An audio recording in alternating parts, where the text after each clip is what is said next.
وادی رضا کی کوہ ہمالا رضا کا گئے اور جس سمت دیکھیے وہ علاقہ رضا کا گئے. بسم اللہ الرحمن الرحیم.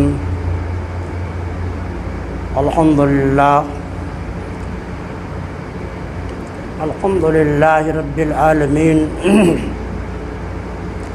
والصلاة والسلام علی سید المرسلین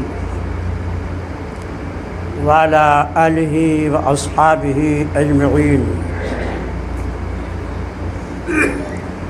اعوذ باللہ من الشیطان الرجیم. بسم اللہ الرحمن الرحیم. الا بذکر اللہ تطمئن القلوب. صدق اللہ العظیم. وبلغنا رسوله النبی الامین الکریم. ونحن على ذلك لمن الشاہدین والشاکرین. والحمد للہ رب العالمین.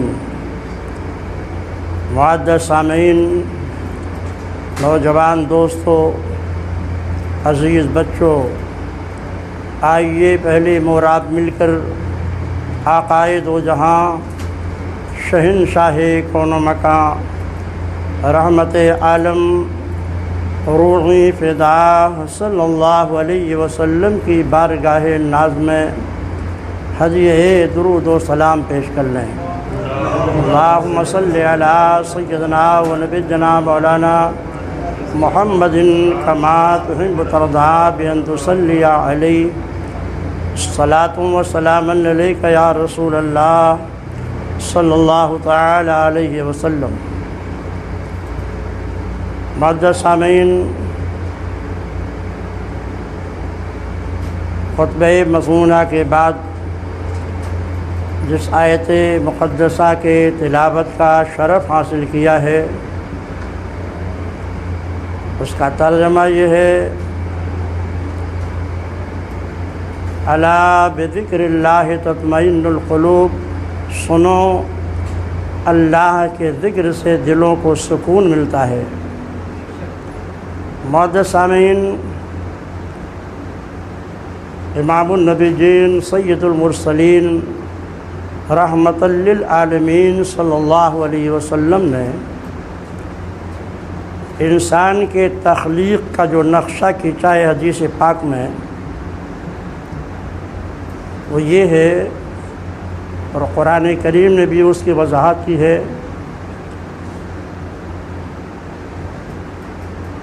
انسان کو جب اللہ کو وجود بخشنا ہوتا ہے اور رحم مادر میں نطفہ ٹھہرتا ہے تو 40 دن تک کے تو وہ نطفہ رہتا ہے رحم مادر میں. پھر 40 دن کے بعد وہ دم بستہ یعنی جمع ہوا خون بن جاتا ہے. پھر اس کے بعد گوشت کا ایک لوتھڑا تیار ہوتا ہے، اور جب 120 دن ہو جاتے ہیں نطفے کو ماں کے پیٹ میں، تو اس میں روح ڈالی جاتی ہے. یعنی روح کے پھونکنے کا وقت ہوتا ہے 120 دن. جب رحم مادر میں نطفہ کو وجود میں آئے ہوئے 120 دن ہو جاتا ہے تو فرشتے کو حکم ہوتا ہے روح ڈالنے کا. فرشتہ جس وقت روح ڈالتا ہے اللہ کی بارگاہ میں سوال کرتا ہے: اے مولا، بتایا جائے یہ لڑکا ہوگا یا لڑکی ہوگی؟ جو حکم ہوتا ہے فرشتہ لکھ دیتا ہے. لڑکا ہوگا تو لڑکا لکھ دیتا ہے، لڑکی ہوگی تو لڑکی لکھ دیتا ہے. پھر وہ فرشتہ سوال کرتا ہے: مولا، یہ پیدا ہوگا یا اس کو درمیان میں ضائع کر دیا جائے گا؟ آپ سنتے رہتے ہیں فلاں کا عمل ضائع ہو گیا. اللہ کا جو حکم ہوتا ہے وہ اسے حکم دیتا ہے. اگر حکم ہوتا ہے کہ اس کو پیدا ہونا ہے تو پیدا ہوتا ہے، اور اگر حکم ہوتا ہے کہ اسے ضائع کر دو تو وہ کوچا مارتا ہے رحم مادر میں اور نطفہ ضائع ہو جاتا ہے۔ اس کو کچا بچہ کہا جاتا ہے کہ وہ ماں کے پیٹ سے گر گئے۔ پھر وہ فرشتہ سوال کرتا ہے، مولا یہ کتنے دنوں تک کے زندہ رہے گا؟ اللہ کا حکم ہوتا ہے، جو بھی حکم ہوتا ہے اس کے مطابق فرشتہ نامے اعمال مل دیتا ہے۔ 60 سال، 70 سال، 80 سال، جوانے میں، بچپن میں، جو بھی حکم ہوتا ہے فرشتہ اسی وقت ماں کے پیٹ میں لکھ دیتا ہے۔ پھر وہ فرشتہ سوال کرتا ہے، مولا یہ نیک بخت ہوگا یا بدبخت ہوگا، شقی ہوگا یا سعید ہوگا، جنتی ہوگا یا جہنمی ہوگا؟ اللہ کا جو حکم ہوتا ہے، نیک بخت ہوگا تو سعید لکھ دیا جاتا ہے، بدبخت ہوگا تو شقی لکھ دیا جاتا ہے۔ آقائے کائنات ارشاد فرماتے ہیں، السعید من سعد فی بطن امہ والشقی من شقی فی بطن امہ۔ نیک بخت وہی ہے جو اپنے ماں کے پیٹ میں نیک بخت ہے، بدبخت وہی ہے جو اپنے ماں کے پیٹ میں بدبخت ہے، یعنی اس کی سعادت و شقاوت کو ماں کے پیٹ ہی میں لکھ دیا جاتا ہے۔ پھر فرشتہ سوال کرتا ہے، مولا یہ کیا کھائے گا، کتنا کھائے گا، اس کا رزق کتنا ہوگا؟ اللہ تعالیٰ ارشاد فرماتا ہے اس کا رزق کتنا ہوگا، تو فرشتہ رزق بھی لکھ کر کے رحم مادر میں اس مکتوب کو لپیٹ کر کے رکھ دیتا ہے۔ یہ اللہ کا قطعی فیصلہ ہوتا ہے، اور جو اللہ نے فیصلہ فرما دیا ہے اسی کے مطابق ہونا ہے۔ آقا نے یہ بھی ارشاد فرمایا ہے، جب انسان رحم مادر میں اس کا وجود ہوتا ہے تو سب سے پہلے جو عضو تیار ہوتا ہے ماں کے پیٹ میں وہ قلب ہوتا ہے، دل جس کو کہا جاتا ہے۔ اسی کا ایک نقطہ تیار ہوتا ہے۔ دل سب سے پہلے وجود میں آتا ہے رحم مادر میں، اور انسان کے موت میں سب کے بعد میں دل ہی کی حرکت بند ہوتی ہے۔ جب دل کی حرکت بند ہو گئی تو سمجھ لو آدمی کی موت طاری ہو گئی۔ تو وجود میں آنے کے وقت سب سے پہلے دل دھڑکتا ہے، اور وصال کے بعد سارے اعضاء پہلے برباد ہو جاتے ہیں، اور اخیر میں دل کی حرکت بند ہوتی ہے تو کہا جاتا ہے موت ہو گئی۔ دل ہی یہ انسان کے جسم کا شہنشاہ ہے۔ شہنشاہ سدھر گیا سارے اعضاء سدھر جائیں گے، شہنشاہ بگڑ گیا تو اس کی جتنی رعایا ہیں وہ سب بگڑ جائے گی۔ اسی لیے آقائے کائنات نے ارشاد فرمایا، ان فی الجسد لمضغۃ ان صلحت صلح الجسد کلہ وان فسدت فسد الجسد کلہ، یعنی انسان کے جسم میں ایک ایسا عضو ہے، اگر وہ سنور گیا تو انسان کا پورا جسم سنور جاتا ہے، اور اگر وہ بگڑ گیا تو انسان کے جسم کے سارے اعضاء فطر و فساد پیدا کرنے لگتے ہیں۔ اسی لیے صوفیہ کرام نے سب سے زیادہ توجہ تزکیت قلب، دل کی صفائی پر دیا ہے۔ اگر آپ نے اپنے دل کو گناہوں سے، تفکرات سے خالی رکھا تو پھر یہی قلب مومن عرش الہی بن جاتا ہے۔ حدیث پاک میں ہے کہ اللہ تبارک تعالیٰ نے ارشاد فرمایا، نہ مجھے زمین سما سکتی ہے نہ مجھے آسمان سما سکتا ہے، ہاں قلب مومن میں میرے سما جانے کی گنجائش موجود ہے۔ اسی لیے کہا گیا قلوب المومنین عرش اللہ، مومنین کا جو دل ہوتا ہے وہ عرش الہی ہوتا ہے۔ اب یہ دل صاف کیسے ہوگا؟ قرآن کہتا ہے، الا بذکر اللہ تطمئن القلوب، دلوں میں اگر سکون پیدا کرنا چاہتے ہو تو ذکر الہی کثرت سے کرو۔ آقا ارشاد فرماتے ہیں دل گناہوں سے زنگ آلود ہو جاتے ہیں اور ذکر سے وہ دھلتے ہیں۔ ذکر الہی دل کے گندگی اور زنگ کو ایسے ہی دور کر دیتا ہے جیسے جیسے لوہے کے زنگ کو آگ صاف کر دیتی ہے۔ آج ہمارا ماحول دنیا میں ڈوب جانے کا ہے۔ ہمارے نوجوانوں پہ آپ نظر ڈالیے، مجھ سے زیادہ اس بات کو آپ سمجھتے ہیں کہ ان کا کردار کیسا بہک رہا ہے۔ ٹی وی پر، اب تو موبائل خود ہی ایک ٹی وی ہے، گندی گندی فلمیں، گندے گندے مناظر دیکھ کر کے اسکول و کالج کا گندا ماحول پا کر بچے اسی میں ڈھلتے چلے جا رہے ہیں۔ اور آج ہمارے جو بزرگ ہیں، مائیں اور بہنیں ہیں، والدین ہیں، وہ اپنے بچوں کے سرکشی کا، نافرمانی کی شکایت کرتے ہیں۔ تو یہ دل کیسے مطمئن ہوگا؟ اسے ذکر سے صاف کیا جائے۔ ذکر ہے کیا؟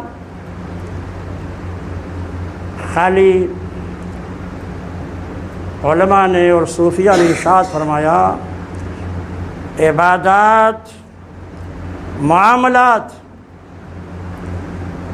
ان سب کو اگر اللہ اس کے رسول کے فرمان کی روشنی میں ادا کیا جائے تو یہ سب ذکر میں داخل ہے۔ آپ نماز پڑھیں گے، یہ ذکر ہے۔ عبادتوں میں سب سے افضل ترین عبادت اگر کوئی چیز ہے تو نماز ہے۔ پوری کائنات کی عبادت کا مجموعہ ہے نماز۔ روزے کی جھلک موجود ہے نماز میں، زکوٰۃ کی جھلک موجود ہے نماز میں، حج کی جھلک موجود ہے نماز میں، جہاد کی جھلک موجود ہے نماز میں۔ ابھی آپ کے سمجھ میں نہیں آیا ہوگا، نماز میں روزے کی جھلک موجود ہے۔ کیسے؟ آپ روزہ رکھتے ہیں تو نیت کرتے ہیں، بغیر نیت کے روزہ نہیں ہوتا۔ نماز بغیر نیت کے نہیں ہوگی۔ روزے کی جھلک نماز میں موجود ہے۔ روزے کی حالت میں کھانا پینا، صحبت کرنا ناجائز و حرام ہے، اس سے روزہ فاسد ہو جاتا ہے۔ نماز کی حالت میں کھانا پینا، صحبت کرنا، بولنا حرام ہے، اس سے نماز فاسد ہو جاتی ہے۔ تو اس طرح نماز میں روزے کی جھلک موجود ہے۔ نمازی جب نماز پڑھتا ہے تو روزے کا جھلک بھی لیے ہوئے ہے۔ حج آپ کر چکے ہیں، بہت سے ماشاءاللہ یہاں حجاج موجود ہیں، وہ اچھی طرح جانتے ہیں حج میں بھی نیت ہوتی ہے، احرام ہوتا ہے، تلبیہ ہوتا ہے۔ حج میں نیت ہے، احرام ہے، تلبیہ ہے۔ نماز میں نیت ہے، تکبیر ہے، تحلیل ہے، درود اور سلام ہے۔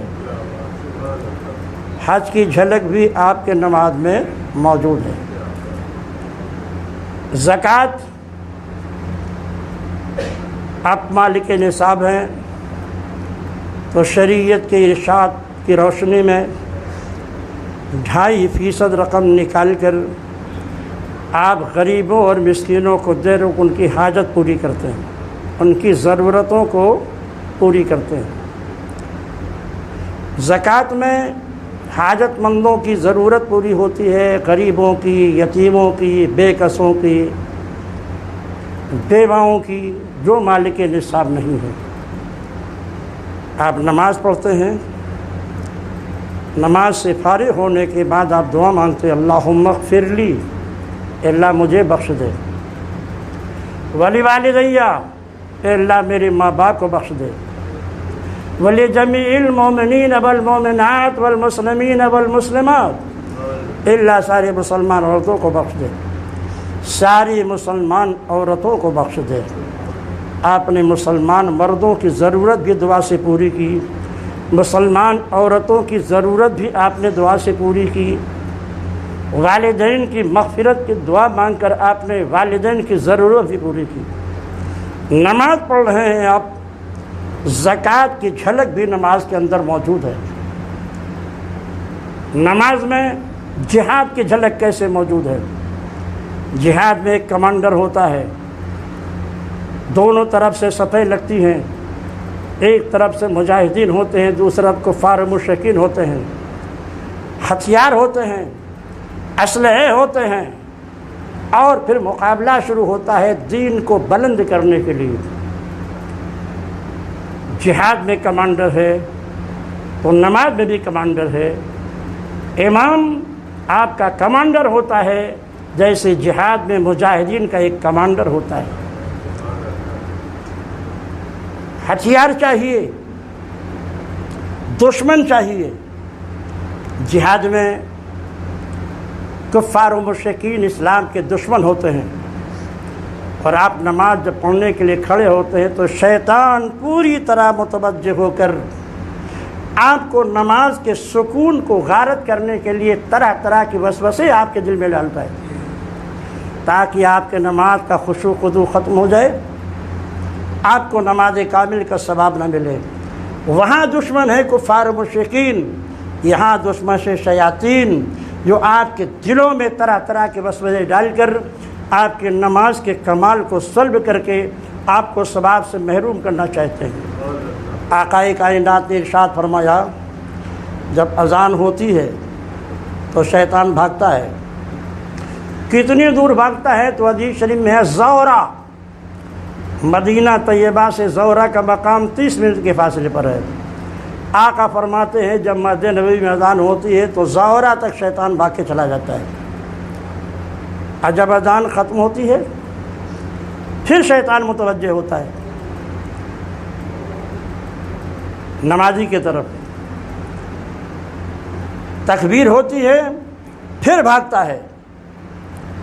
اسی لیے جن مکانوں میں شیاطین کا قبضہ ہوتا ہے، عاملین نے کہا ہے اس کے چاروں کونے پر اذان دیا جائے، تکبیر کہی جائے، نماز پڑھی جائے۔ نماز کی برکتوں سے آپ کا گھر آباد ہوگا، نماز کی برکتوں سے آپ کا گھر انوار و برکات سے معمور ہوگا۔ گھروں میں تلاوت کریں گے وحشت بھاگے گی، گھروں میں رزق صبح کے وقت تقسیم ہوتا ہے، اور ہمارے یہاں لوگ نوجوان 10 بجے سو کے اٹھتے ہیں۔ جب مکان کا دروازہ ہی نہیں کھلے گا، کھڑکیاں ہی نہ کھلیں گی، آپ رزق کی تنگی کا شکایت کرتے ہیں۔ عزیزوں، آپ شریعت کے بتائے ہوئے قانون کی روشنی میں زندگی ڈھالو، پھر دیکھو کہ پروردگار عالم آپ پر کیسے رحم و کرم فرماتا ہے، اور کس طرح یرزق من یشاء بغیر حساب، بے حساب و رزق دیتا ہے۔ تو اگر جہاد میں کمانڈر ہوتا ہے تو نماز میں بھی کمانڈر ہے۔ جہاد میں ہتھیار ہوتا ہے، بغیر ہتھیار کے آپ دشمن سے جنگ نہیں کر سکتے۔ آقا ارشاد فرماتے ہیں الوضوء صلاح المومن، نماز کے لیے آپ نے جیسے وضو کیا آپ کو ایک ہتھیار مل گیا، ایسا ہتھیار ہے جسے آپ دیکھ تو نہیں سکتے مگر اس سے آپ دشمن کو بھگا بھی سکتے ہیں، وہ آپ کے قریب نہیں آئے گا۔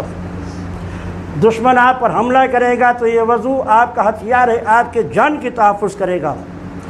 اس لیے علماء فرماتے ہیں آپ گھر سے باہر نکلے وضو کر کے نکلیں، یہ وضو جب تک باقی رہے گا گھر کے راستے کے حادثات سے آپ کی حفاظت کرتا رہے گا۔ الوضوء صلاح المومن، وضو مومن کا ہتھیار ہے۔ جہاد میں صفوں کی ترتیب ہوتی ہے، یہ میمنہ ہے، یہ میسرہ ہے، یہ دایاں بازو ہے، یہ بایاں بازو ہے۔ نماز میں بھی صفوں کو ترتیب سے لگانے کا آقا نے حکم دیا، اور ارشاد فرمایا کہ صفوں کے تعلق سے 3 باتوں کا جس کا آج ہم لحاظ نہیں کرتے۔ پہلا ارشاد نبی کا صفوں کے تعلق سے یہ ہے کہ جو پہلے صف میں کھڑے ہوتے ہیں وہ دوسرے صف والوں سے افضل ہیں، جو دوسرے صف میں کھڑے ہوں گے وہ تیسرے صف والوں سے افضل ہیں۔ پہلے صف میں سب سے افضل وہ آدمی ہے جو امام کے سامنے کھڑا ہوتا ہے، پھر اس کا دایاں، پھر اس کا بایاں، پھر دوسرے صف میں بھی سب سے افضل وہ آدمی ہے جو امام کے سامنے کھڑا ہے، اس کے بعد پھر اس کا دایاں، اور پھر اس کے بعد اس کا بایاں۔ معزز سامعین، سارے مساجد کا یہی حال ہے، لیکن اگر آپ کو اللہ نے توفیق بخش دی روضہ نبوی میں حاضر ہونے کی، مسجد نبوی میں نماز پڑھنے کی، تو سارے مسجدوں میں داہنے طرف کے نمازی افضل ہوتے ہیں، بائیں طرف کا مرتبہ اس کے بعد ہے۔ لیکن اگر آپ مسجد نبوی میں نماز پڑھیں گے تو جو لوگ بائیں طرف کھڑے ہوں گے وہ داہنے طرف والوں سے افضل ہوں گے۔ کیوں؟ اس لیے کہ جانے نماز کا روزہ آپ کے بائیں طرف پڑے گا۔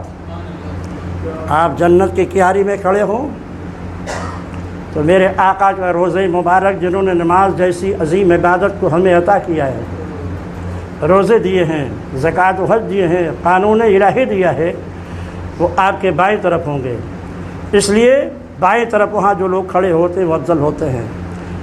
صفوں کے تعلق سے پہلی ترتیب یہ ہے کہ اگلی صف پچھلی صف سے افضل، اور پچھلی صف والوں کو یہ چاہیے پہلے اگلی صف کو پر کر لیں، پھر دوسرے صف میں کھڑے ہوں۔ دوسری صف پر ہو جائے تو تیسری صف میں کھڑے ہوں۔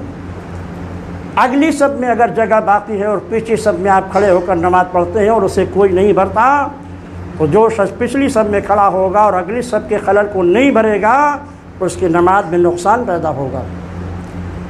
صفوں میں کھڑے ہوں تو آقا نے اسی لیے حکم دیا کہ کندھے سے کندھا ملا ہو، مونڈھے سے مونڈھا ملا ہو، صفیں سیدھی ہو جائیں۔ آقا فرماتے ہیں سووا صفوفکم، اپنے صفوں کو سیدھی کرو، ورنہ اللہ تمہارے دلوں میں اختلاف ڈال دے گا، تمہارے دلوں میں اختلاف پیدا ہو جائیں گے۔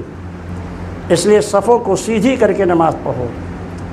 کچھ لوگ بالکل اخیر میں آتے ہیں تو امام خطبہ دینے لگتا ہے، نماز تو ہو جائے گی اگر آپ سلام پھیرنے سے پہلے شامل ہو گئے ہیں، لیکن ایک تو جو تکبیر اولیٰ ہے اس کے ثواب سے آپ محروم ہو گئے، جس کے بارے میں آقا نے فرمایا ہے کہ اگر 40 روز تک کی نماز اس طرح ادا کر لی جائے کہ اس کا تکبیر اولیٰ فوت نہ ہو تو اللہ تعالیٰ اس کے لیے 2 براتیں لکھ دیتا ہے۔ ایک تو نفاق سے برات کہ وہ شخص کبھی منافق نہیں ہوگا، اور دوسرے جہنم سے برات کہ اللہ اسے جہنم میں داخل نہیں فرمائے گا۔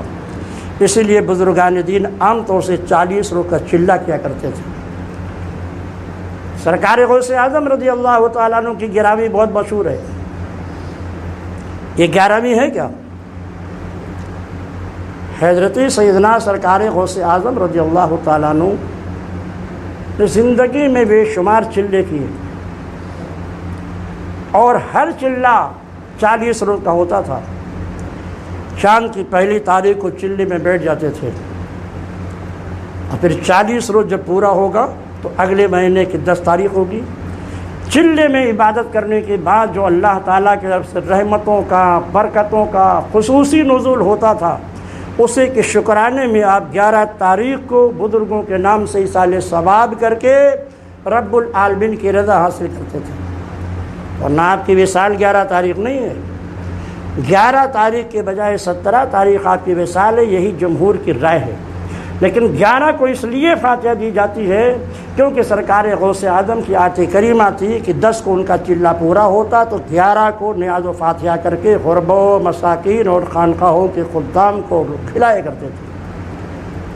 تو جس طرح جہاد میں کمانڈر ہوتا ہے، نماز میں بھی امام کمانڈر ہے، جس طرح جہاد میں صفیں ہوتی ہیں، نماز میں بھی صفیں باندھی جاتی ہیں، جس طرح جہاد میں ہتھیار ہوتا ہے، نماز میں بھی وضو کر کے آپ اس ہتھیار سے مسلح ہوتے ہیں، جس طرح جہاد میں ایک دشمن ہوتا ہے، وہ دشمن کفار مشرکین ہوتے ہیں۔